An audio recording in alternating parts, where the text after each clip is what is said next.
Welcome, everyone, and thank you for attending today's webinar.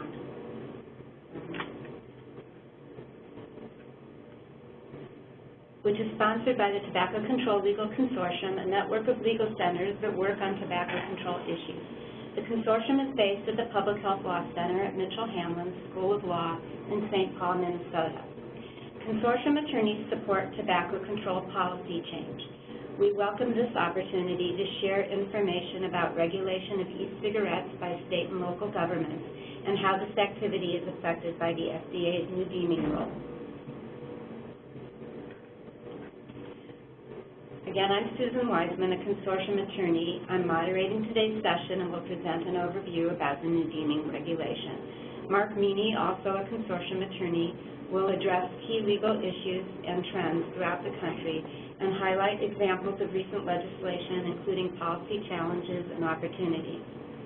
We're very pleased to have Kathy Calloway, the Associate Director of State and Local Campaigns of the American Cancer Society's Cancer Action Network, with us today. Kathy will share advocacy perspectives on state and local regulation, including discussion of industry tactics and activities. We'll try to leave 5 or 10 minutes at the end for Q&A, and slides at the end will link you to some consortium resources and provide our contact information. All right, let's get started.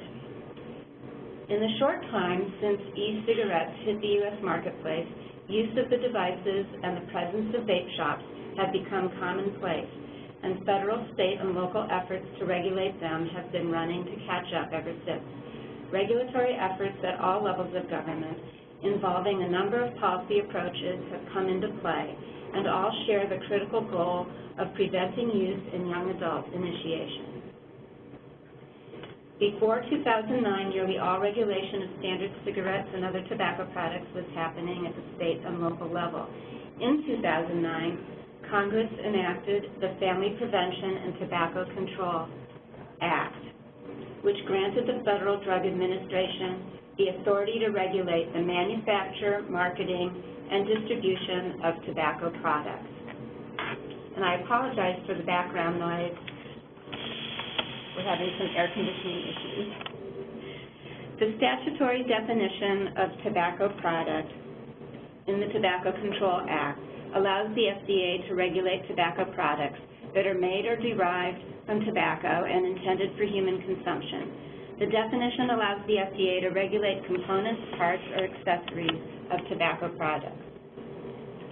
Congress's initial grant of authority to the FDA allowed the agency to regulate only certain tobacco products, including cigarettes, cigarette tobacco, roll your own, and smokeless. But it also gave the FDA the option to deem or choose to exercise its authority to regulate other tobacco products in the future by requiring it to go through a process to issue a new regulation that would deem other products to fit within the statutory definition. In order to regulate other products, the FDA underwent what became a lengthy administrative process. As a step in that process, the agency's Center for Tobacco Products published a proposed deeming rule about 2 years ago. The public then had the opportunity to comment, and the FDA reviewed and considered all of the comments before issuing its final deeming rule, which it released on May 5th and officially published in the Federal Register on May 10th of this year. The final rule deems all current and future tobacco products, including e-cigarettes and its variants, such as e-cigars and vape pens, all cigars, including premium cigars, pipe tobacco, nicotine gels, hookah water pipes, and all dissolvables not already covered by the Act, to meet the statutory definition of a tobacco product and therefore make them subject to FDA regulation. The FDA would not have to do additional rulemaking to regulate future products as long as they meet the statutory definition. Provisions already in the Act that applied to cigarettes and to the other products that were initially regulated will now also apply to e-cigarettes, cigars, and all other newly deemed products.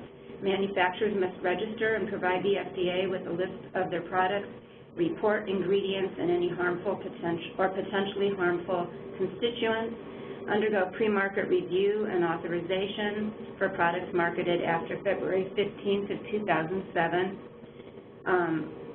use health warnings on product packages and advertisements, and products that make modified risk claims such as light, low, or mild cannot be sold unless authorized by the FDA.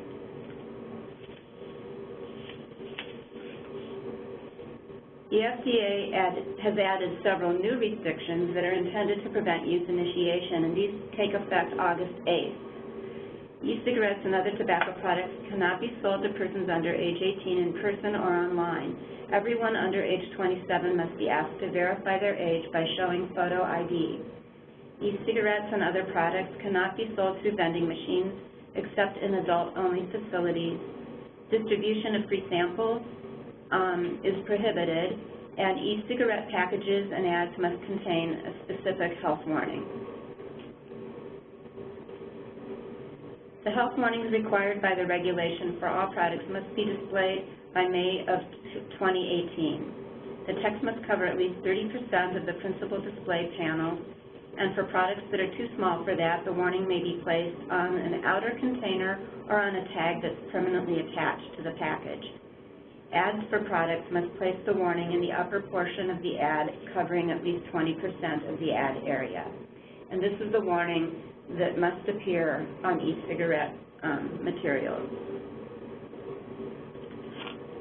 Components or parts are defined as any software or assembly of materials that are intended or reasonably expected to alter or affect the product's performance, composition, constituents, or characteristics, or to be used with or for human consumption of a tobacco product.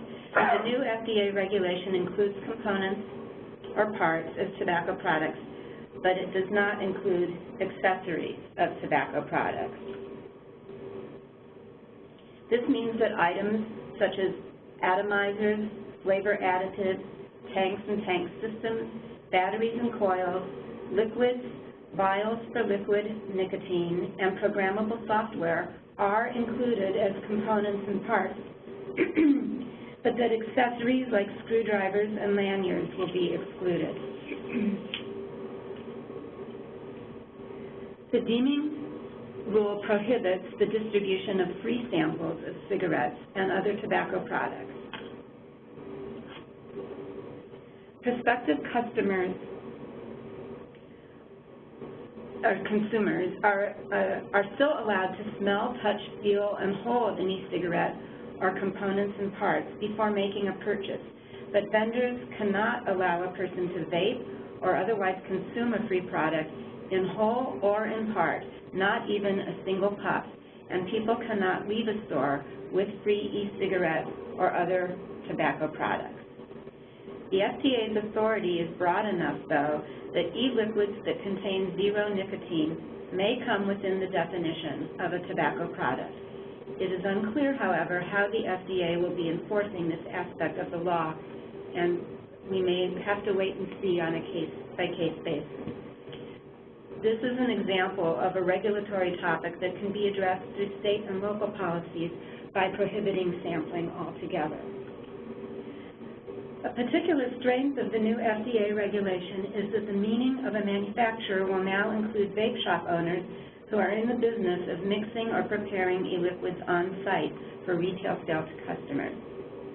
The effect of this is that if a vape shop is engaged in mixing or preparing combinations of e-liquids or e-juice, or in making or modifying aerosolizing apparatus for direct sales to consumers for use in e-cigarettes, they'll soon be regulated as tobacco product manufacturers, and the products that they combine, mix, create, or modify will be considered new tobacco products. Vape shops that fit this description will be subject to all of the statutory and regulatory rules that apply to other manufacturers. They will be required to register their establishment, list their products, undergo pre-market review and authorization, and comply with all other requirements listed here. The deeming regulation is a very important regulatory step, but it is not a be-all, end-all, and it leaves a lot of room for additional regulation at the federal, state, and local level. Fortunately, the Act explicitly preserves most state authority, and to the extent allowed under state law, local authority too, to regulate tobacco products. Some types of policies, however, are preempted by the federal law. For example, the Act does not allow state and local governments to adopt policies that are different from or in addition to FDA standards related to tobacco product standards, pre-market review, adulteration, misbranding, labeling, registration, good manufacturing standards, or modified risk tobacco products. We have a few fact sheets on this topic on our website, including this one. Certain policy actions are outside FDA authority. These include taxation, prohibiting the use of tobacco products, raising the minimum legal sales age from 18 to 21, prohibiting certain retailers like pharmacies from selling tobacco products, prohibiting sales of certain classes of products. For example, the FDA can't ban all combustibles, and regulating the retail store environment, such as regulating density and location of stores within a community. These policy issues can be addressed by state and local governments. Certain types of regulations, including regulation of flavored products, advertising, internet sales, self-service, child-resistant packaging, and minimum package sizes, are ones where federal, state, and local governments are authorized to take action. Again, a critical shared goal in state and local policy efforts is to drive down youth initiation.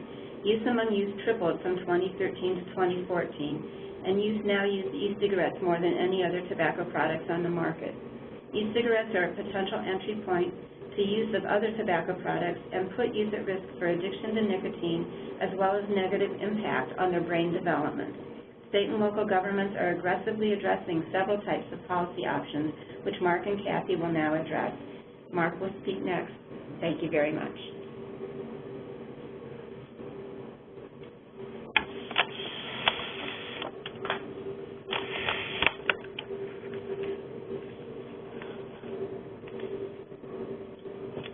Great. Thank you very much, Susan.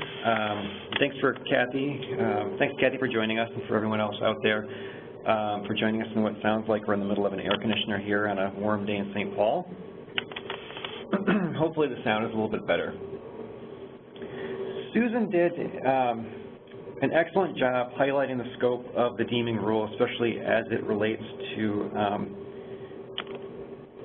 e-cigarettes, so I won't go over that again, but I do think that it's important for us today to think about the areas in which state and local governments don't have the authority to regulate, things like regulating how products are constructed, areas in which there's some crossover, certain types of sales restrictions, and then also areas in which state and local governments currently have the sole authority to act. This last area is especially important. For example, since the FDA doesn't have the authority to include e-cigarettes in smoke-free laws or to tax them, these policies, which have been proven effective, can only be enacted at the state or the local level. Today, I'm going to talk a little bit about the national landscape of e-cigarette laws, where there are gaps at the federal level, and how those can be filled at the state and local level. Obviously, this is a huge area that warrants much more time than we have today, so I certainly don't intend for this to be all-inclusive, but I did want to highlight a few key policy areas where there are gaps that I think are particularly important. Some options within each of those, and then give an example or two to illustrate how these can be implemented. Finally, and I hate to end this on a sobering note, but I do think it's really important for us to talk a little bit about the proliferation of preemption laws that we've been seeing attached to state-level e-cigarette legislation. So with that, let's go into some of the policy options here. So licensing. The licensing of e-cigarette retailers is certainly one of the most important regulatory steps for any jurisdiction. While the deeming rule will require that mix-your-own vape shops are registered as manufacturers, there isn't any comprehensive federal licensing system. We all know how licensing works. We have driver's licenses and professional licenses. It's basically a license is issued to give somebody permission to do something, so long as the licensee complies with certain ground rules. Requiring a license to sell e-cigarettes lets the government, whether it's state or local, to set those ground rules to reflect their own policy goals. Licensing also provides a flexible framework under which many of the other policies that we'll talk about can fit. Things like minimum legal sale age, flavor restrictions. It can also be a way to track and to collect taxes, among other things. Because of this flexibility, a licensing system can be structured to fit a state or locality's policy goals. Licensing also allows states and communities to decide the scope of the products that they want to regulate.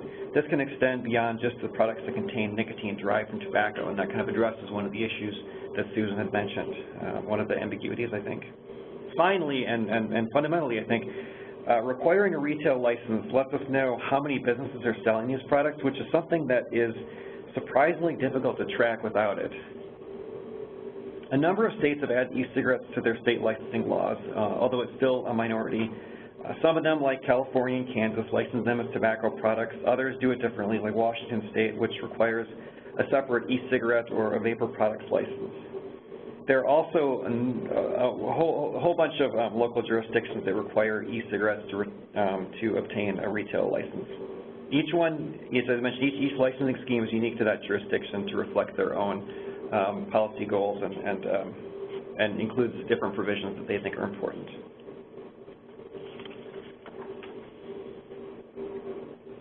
The primary purpose of a lot of these policy options is to improve the public's health both today and in the future. And the best way to accomplish that is probably to deter kids from using and becoming addicted to tobacco products, including e-cigarettes.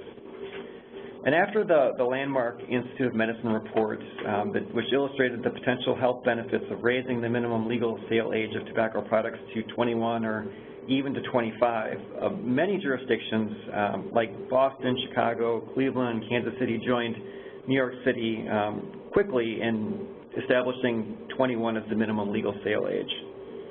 While Hawaii was the first state to do this, California, as I'm sure you've heard, just joined them too, and we've seen legislation introduced in a number of other states, and I think we expect to see quite a few more Tobacco 21 initiatives in the near future. And again, this is something that's solely under the authority of state and local governments at this time.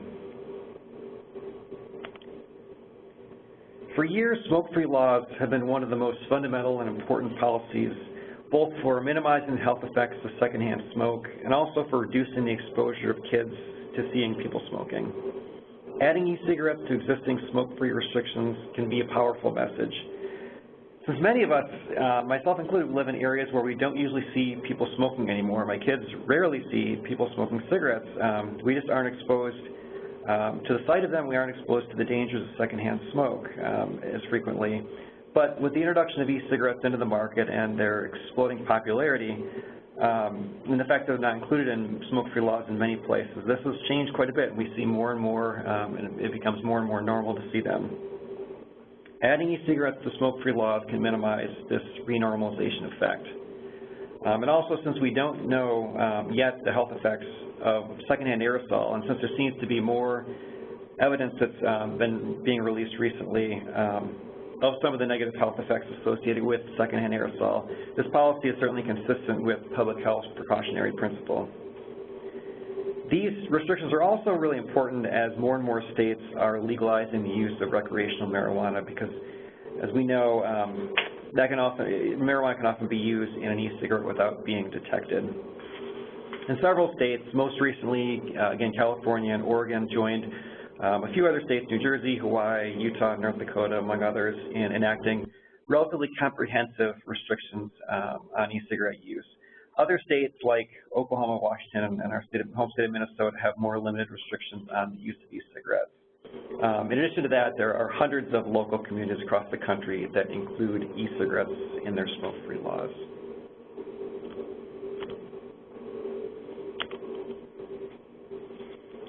Taxation is the area everybody wants to talk about, I think. It's exciting and interesting.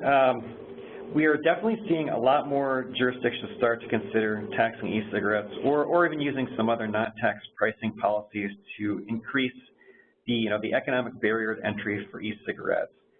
Research has long shown that tax increases are an effective way to deter tobacco use. This is especially true among kids who tend to be the most price-sensitive consumers.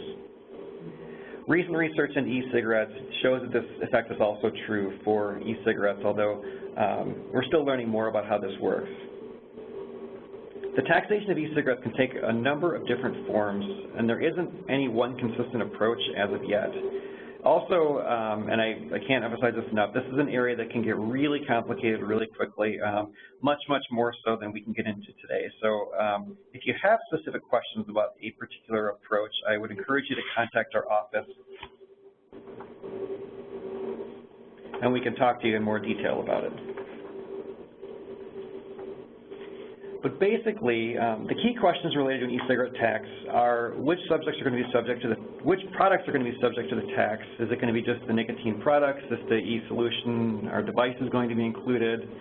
Where is the tax going to be administered? Is it at the retailer or the distributor or manufacturer or some combination? And a lot of that may be dictated by the current tax structure.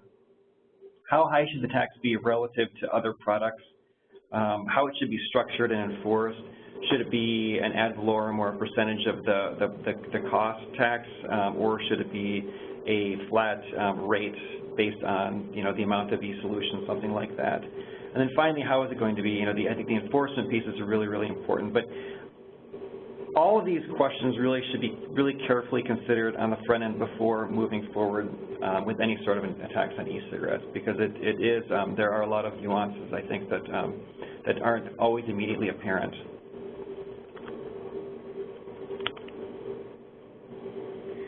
What's interesting, at least to me, is that there have been so many initiatives regarding e-cigarette taxes, either bills that have been introduced to policies that have been articulated in governor's budgets. And if you look at this map that I have up here, the states in green have enacted, they're not all effective yet, but they've enacted e-cigarette taxes. And those in the red are states that have, in one form or another, considered e-cigarette tax. The blue ones are states that have local taxing authority, and so there's local taxes in Alaska and Illinois. But you can see that there's been a lot of initiatives in states all around the country.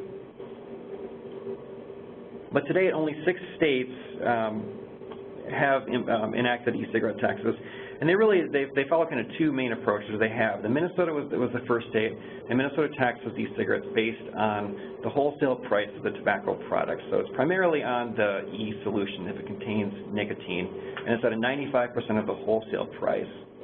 Then the other approach, which North Carolina was the first state to implement, taxes based on the volume of e-solution. So they tax at a rate of 5 cents per milliliter of e-solution. That's on how Kansas and Louisiana, 2 of the other states, do it, 5 cents and 20 cents of the tax rate. But just recently, West Virginia enacted a tax, and it's more like the North Carolina approach. 7.5 cents per milliliter of e-cigarette liquid is the term they use. But what's unique about West Virginia is that it includes both nicotine and non-nicotine e-solution as well. And this is, I think this is especially important because I think it's going to probably make it a little bit easier to enforce it, knowing not having to determine which products contain nicotine and which don't.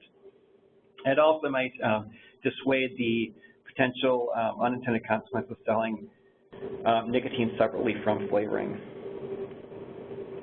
And then most recently, Pennsylvania just about 2 weeks ago adopted a tax that will be effective October 1st. And Pennsylvania's tax is the most broad-based and comprehensive. It's 40% of the wholesale price, and it includes the devices and all e-liquids, so both nicotine and non-nicotine. So we'll be curious to watch these as we go forward and how well they're implemented. Another pricing approach is to use non-tax policies to increase the price of e-cigarettes. And these can come in the form of restrictions on coupons and other discounts, including free samples or minimum prices. Since most local governments don't have taxing authority, these are policy options that can be implemented at the local level to maintain a certain price level. Coupon restrictions have been enacted in a number of cities, places like Providence, Rhode Island, and they've withstood legal challenges, and many other jurisdictions have followed suit and implemented coupon restrictions. Also, while the deeming rule prohibits free samples, as Susan mentioned, it may or may not, we don't know yet, prohibit free samples of e-solution that don't contain nicotine. And this could, again, create some enforcement issues. This is a gap that can very easily be closed at the state or the local level, just by broadening the definition of what's prohibited. And to my knowledge, minimum price laws haven't yet been enacted for e-cigarettes, but they have been effective for cigarettes, and there's no reason they wouldn't be an effective approach to regulating e-cigarettes, especially I think if they could be combined with an e-cigarette tax to create a hard price floor. As we mentioned, the FDA doesn't have the authority to prohibit the sale of a class of products. State and local governments do have that authority, and this can be restricting the sale of flavored tobacco products or only allowing their sale in adult-only retail stores. A number of local jurisdictions have restricted flavored e-cigarette sales, including places like Berkeley, California, and Chicago, which also include menthol in their restrictions, but a number of other jurisdictions include restrict flavored tobacco products generally. Again, location-based restrictions are typically enacted at a local level because they are really tailored to, the unique nature of a local community. These can include zoning or licensing restrictions. They can cap the number of retailers in a community.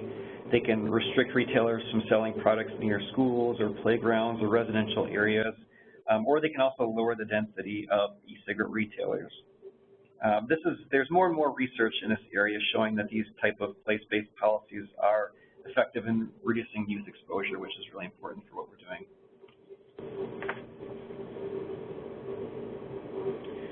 Since internet sales have been the key marketplace for many people in obtaining these products, there's also been problems with minors being able to obtain them through internet vendors. And states like Washington have now restrict the sale of these products over the internet by requiring that they be sold only by licensed retailers. Some other issues that I just kind of wanted to touch on, again, at a very high level. Recently, we've been hearing a lot more about the possibility of these products that use synthetic nicotine, which is nicotine that's, either created in a lab, or at least in some cases, people use the term to define nicotine that's not derived from tobacco. To date, we've kind of thought that this has not been a big issue because it's not economic viable. It's much more expensive to create these products. But it does seem like there's a possibility these prices are decreasing quite a bit. So it's important to remember that if your local laws include nicotine in the restriction, the effects of this should be minimal since these products should still be covered. But it's a good opportunity to go back into your state or local regulations and look at the definitions to see if these products would be included. We're also seeing a lot of claims that e-cigarettes are helping people to quit smoking, and as we know, the FDA has a process for evaluating and determining whether a product is a cessation device, and to date, there aren't any e-cigarettes that have gone through that process yet. So if those claims are made, these things should be reported to the FDA, and they also could be subject to enforcement under state laws regarding false or misleading advertising, so that's something to consider as well. And then finally, as we mentioned, because the deeming rule might only apply to tobacco products that are derived from nicotine, state and local governments can enact broader restrictions that would capture both nicotine and non-nicotine products. So again, these are just, I encourage you if you have questions about any of these. This is really, it couldn't be a higher level, but we are happy to talk about any more of these and some of the, some of the nuances and approaches to them.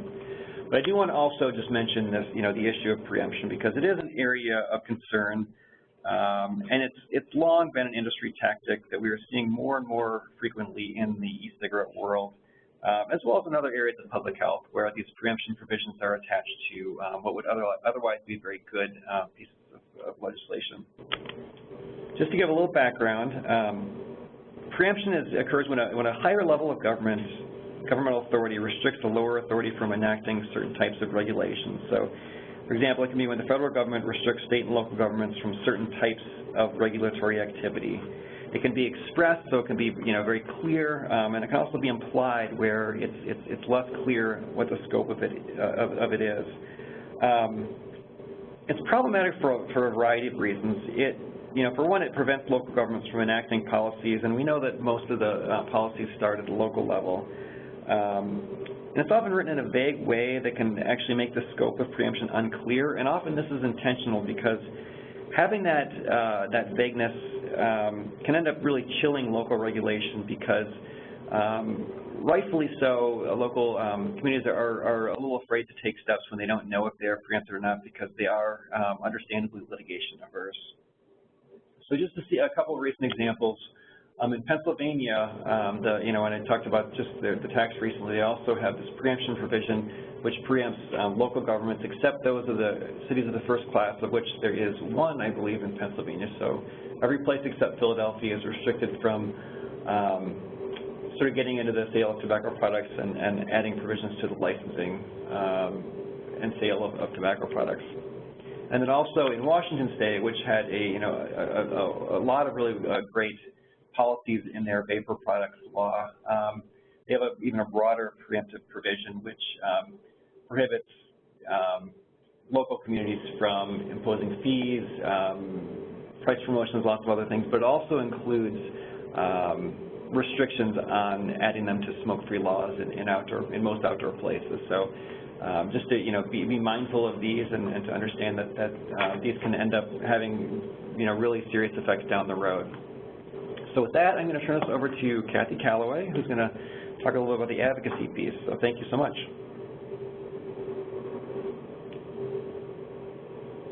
Thank you, Mark. Can you hear me okay? Yes. Great. Well, hi, everyone. Thank you for joining us this afternoon, and thank you, Susan and Mark, for including me in this webinar. As we prepare for the next legislative sessions, I like to take a look at the tobacco industry websites and see what they are planning and the language they are using. I've found that this can be a helpful way to prepare for issues that we perhaps haven't thought about in our coalitions, as well as prepare responses to industry arguments that we are sure to hear in our proactive campaigns. It's also interesting to see which laws the industry touts as good ones. So let me start. As Susan and Mark have mentioned, there's a lot of opportunity for policy change at the state and local levels, and the industry knows it. So what can we expect in the coming year? As I perused industry websites, not surprisingly, I noticed some common themes.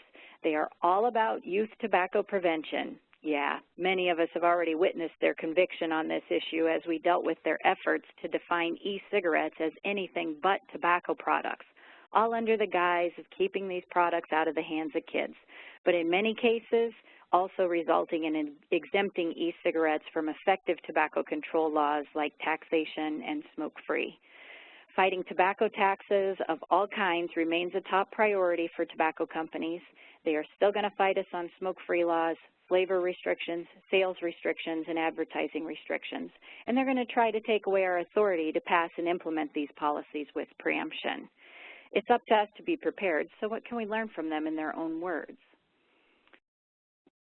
I'll start with Reynolds American Inc., parent company of R.J. Reynolds, makers of Newport, Camel, Pall Mall, Santa Fe Natural Tobacco Company, American Snuff Company, makers of Kodiak and Grizzly, R.J. Reynolds Vapor, the maker of Views, and Nico Novum, maker of Zonic, their smoking cessation gum.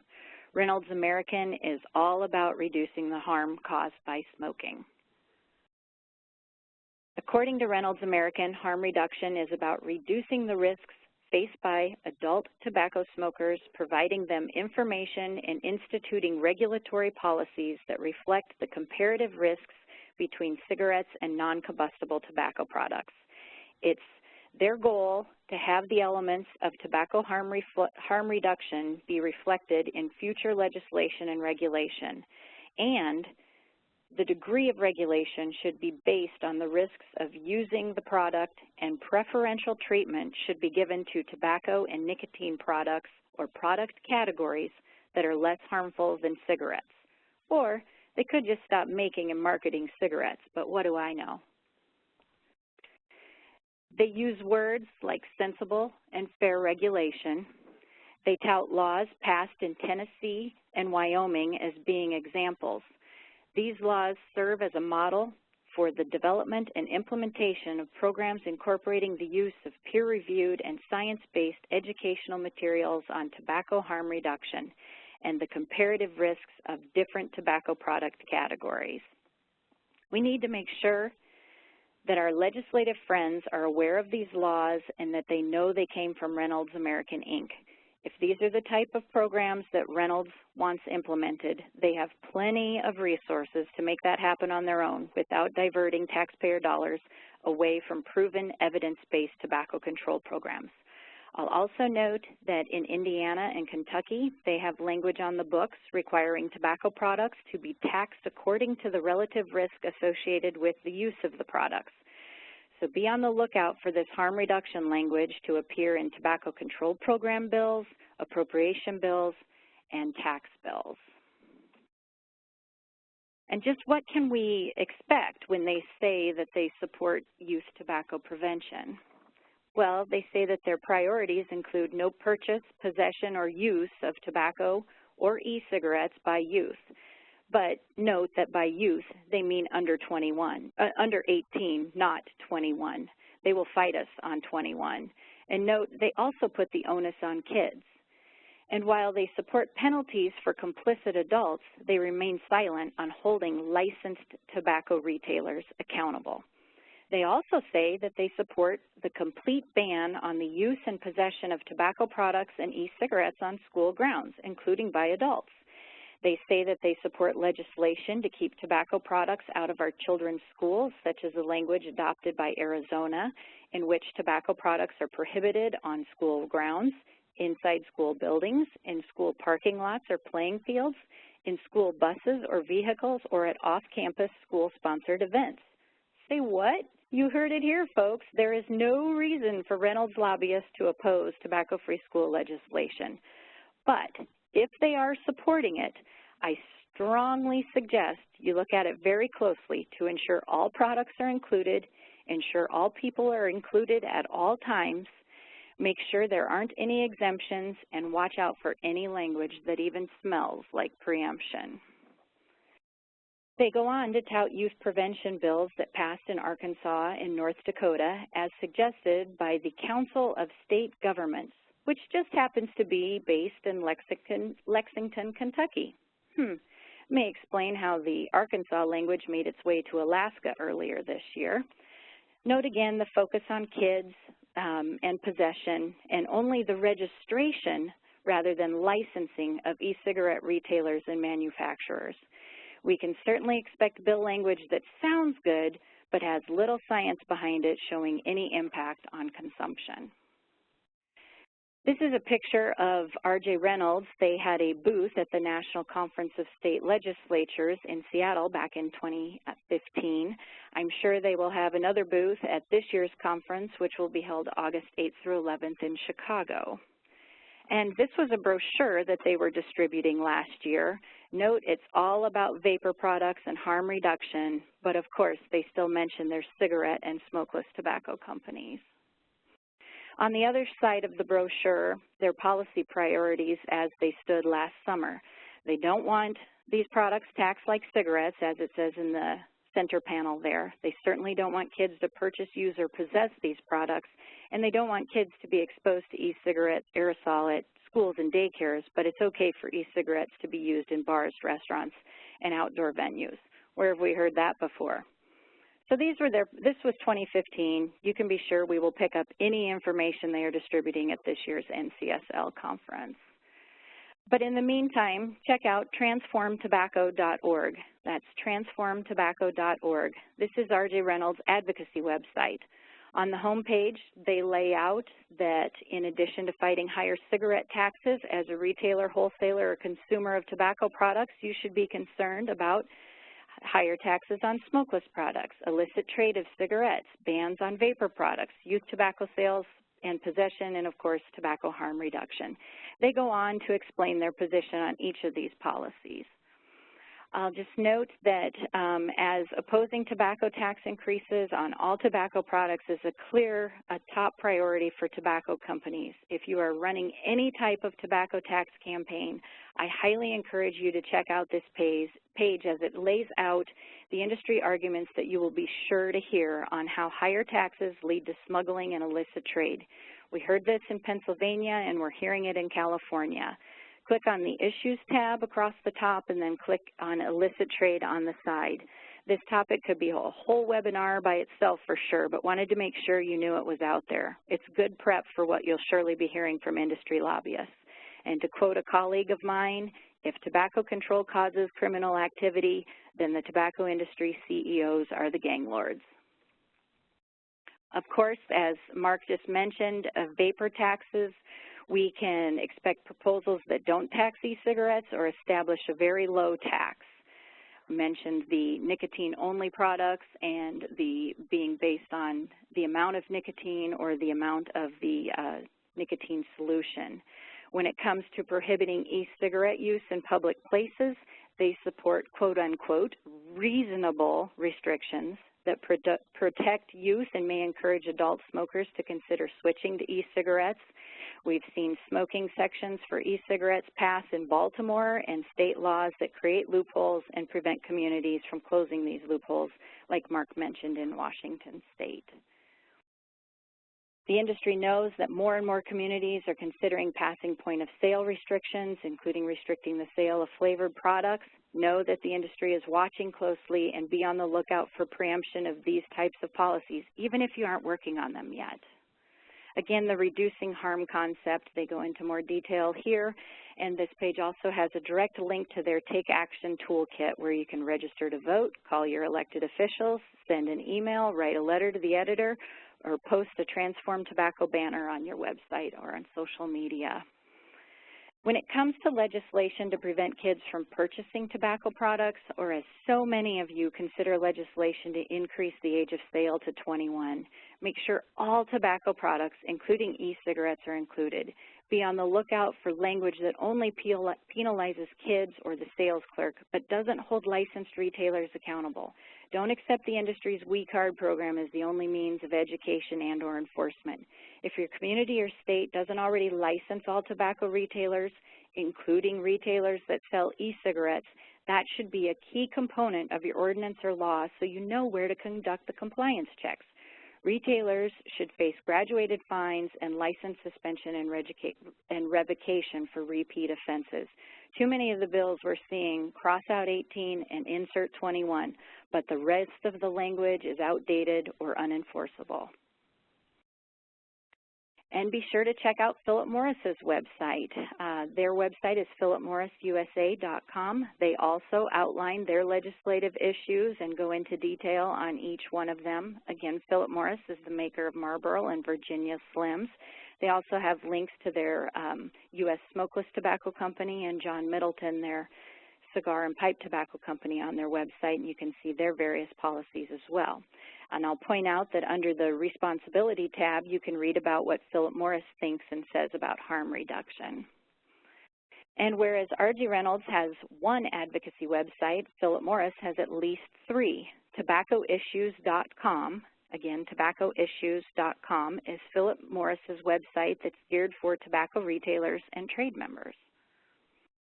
And no surprise here, focus is on taxes, youth prevention, and retail sales restrictions. But one difference that I noticed here was they specifically mentioned local governments considering measures to further restrict sales of tobacco products. They mentioned geographic restrictions, bans on tobacco sales at certain retail outlets, flavor restrictions, coupons, and discounts. They go on to say, quote, unlike the state legislative process, where proposed tax increases and new regulations typically are considered at multiple levels, by committees, both houses of the legislature, and the governor before becoming law. Local laws often are proposed and enacted very quickly. As a result, retailers and wholesalers often have little or no time to share the perspective of business owners and local employers, unquote. Sounds like a preemption warning to me. One other thing I noticed on Philip Morris's page, they state that tobacco products should only be sold by licensed and regulated tobacco retailers. Perhaps a bit more promising than Reynolds American Inc. position, but just maybe. Citizens for Tobacco Rights is Philip Morris's advocacy website geared toward adult tobacco consumers, and the web page is tobaccorights.com. Again, that's tobaccorights.com. Another place to hear arguments against tax increases. They, too, use words like reasonable regulations that ensure tobacco products are only available to adults. They say flavor restrictions limit adult choices. They say that flavor restrictions are unfair and ineffective They go on to call out menthol and how a menthol ban would, quote, result in a serious adverse and unintended consequences such as the creation of a black market for menthol cigarettes. The development of illicit trade channels threatens to undo gains in preventing underage access to tobacco products. That's it. And to think I was under the impression that undoing gains in reducing youth tobacco use had something to do with industry lobbying or campaign contributions. What was I thinking? Anyway, they go on to talk about sales restrictions, specifically that these laws could make it harder for consumers to find tobacco products. They say that local retailers will lose significant revenue. And again, they mention while some of these proposals have been done at the state level, many pop up in local jurisdictions and can move quickly to become law. Again, beware of preemption. We have been warned. And their third website is Vapor Rights, VAPERRIGHTS.com, vaporrights.com. This is Philip Morris's website for adult, quote-unquote, vapors interested in information and advocacy on public policy issues. Again, fighting taxes are a priority. E-cigarettes are not cigarettes and should not be taxed the same. Adults should not have to pay heavy taxes to buy legal products. They are already subject to state and local taxes. They go on to talk about flavor restrictions. They say that they're not the solution. The focus should remain on preventing underage access to e-cigarettes and ensuring responsible marketing and responsible sales of cigarettes. They like that word, responsible. Regarding smoke-free laws, this website touts that sensible approaches, like Baltimore, where restrictions are limited to places like schools, child care facilities, playgrounds, and government and health care facilities, those reasonable restrictions are okay, but complete public place bans are just too extreme. Business owners know how to address the preferences of their customers. Well, once again, arguments we've heard before in reference to cigarettes and smoke-free laws. Another interesting note that I would highlight on this page is that when they talk about sales restrictions, here they are referring to protecting the right to buy online. They believe adult smokers and vapors should be able to purchase e-cigarette products online. And of course, they too support efforts to keep e-cigarettes out of kids' hands. Again, would note that it's under 18 and not 21. They do say that reasonable regulations can protect kids while also protecting the right of adult vapors to buy legal products. And they say that they would support clerk-assisted purchases or sales unless entry to the store is restricted to adults. So there should be no reason for e-cigarettes to be on the counter next to gum and candy. And then we have the Consumer Advocates for Smoke-Free Alternatives Association. Their website is casaa.org, casaa.org.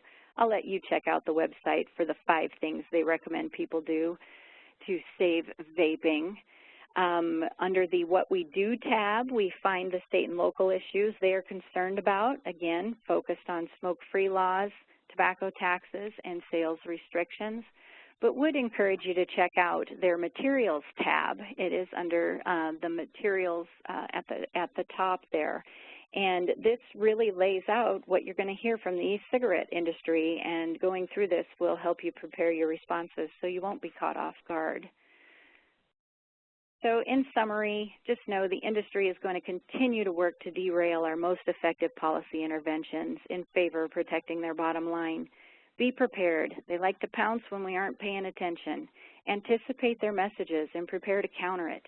Definitions and language are always important. If you aren't sure, any of us would be happy to put a second set of eyes on it.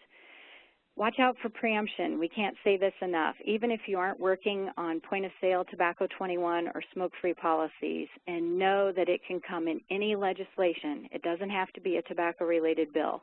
Be especially suspicious of last-minute legislation introduced late at night or over the weekend, and the longer the bill, the easier it is for the industry to covertly slip in preemption. So I'll turn it back to you, Susan. Great. Thank you, Kathy. That was really wonderful and thought-provoking.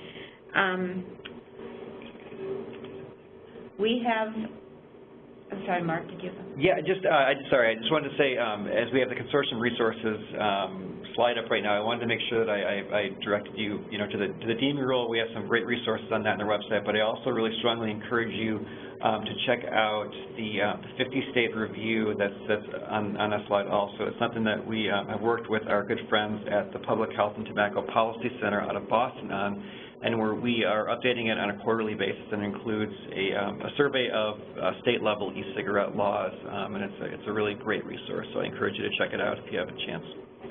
We're making it available on August 8th, the newest version of it? Yeah, there's a version up now, and we're constantly updating it, so.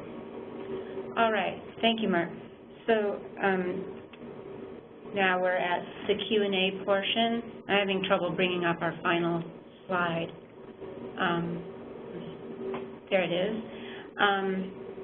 So all participants are muted, so please type your questions into the Q&A panel. We just have time for a few, and we have a couple queued up. So I'm going to lead off with one for Mark. Someone has asked, why should cessation devices defined to include only FDA-approved devices not be exempted from smoke-free laws or other local or state laws? That's a really good question, and it is an area where I think we see a policy differentiation between smoke-free and other types of e-cigarette policies.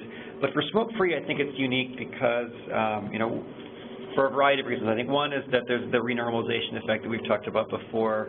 It doesn't matter whether it's a cessation product or not, that still is existent.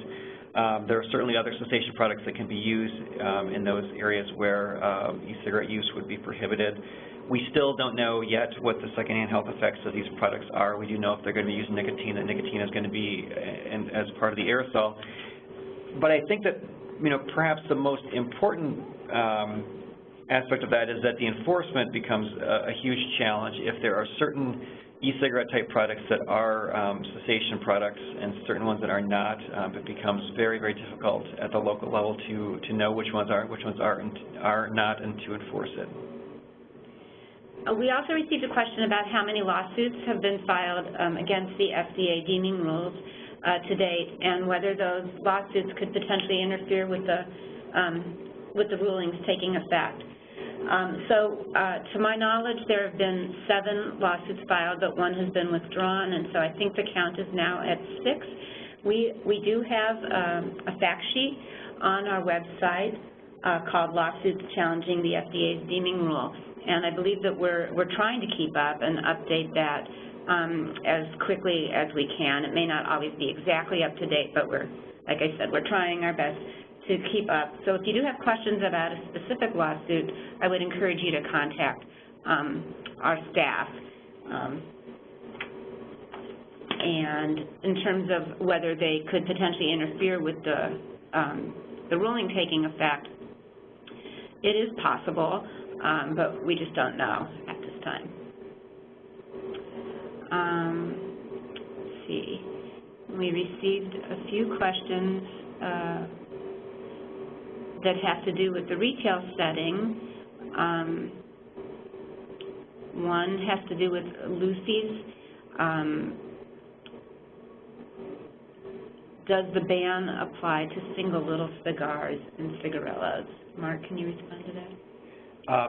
Well, at the federal level, it would, but it would not. But there are a lot of state and local laws that would prohibit the sale of individual cigarillos. So you want to make sure you understand what's happening at your local jurisdiction. And some of those are often combined with a minimum pack size along with a minimum price to kind of create again that barrier to entry. So it's not such a cheap product especially for kids to purchase. Okay. A related question about the retail environment is whether there are legal ramifications for a retailer who sells a tobacco product knowingly or unknowingly to an adult over 21 who later gives or sells that product to a minor. Again, Mark. Oh, that on? sure, yeah, no, I think there would be, I guess, assuming the retailer didn't know that the purchaser was going to be giving it to somebody who is not of the legal age in the jurisdiction, there wouldn't be any legal culpability. But if they knew that they're obviously purchasing for somebody else, then that there certainly could be, I suppose. Okay, and then I think we have time for just one more, and that is what are the states again that have included electronic devices in their smoke-free laws? Let's see. I don't have the comprehensive list in front of me. It is California, Hawaii, North Dakota, and actually it might be better for you to look sorry, at our list. Kathy. Yeah, Connecticut, Delaware, Maine, New Jersey, Puerto Rico, Utah, and Vermont. Oh, thank you. Great. All right, I think that we are at time, and I'd like to thank everyone for participating in today's event, and that will be it.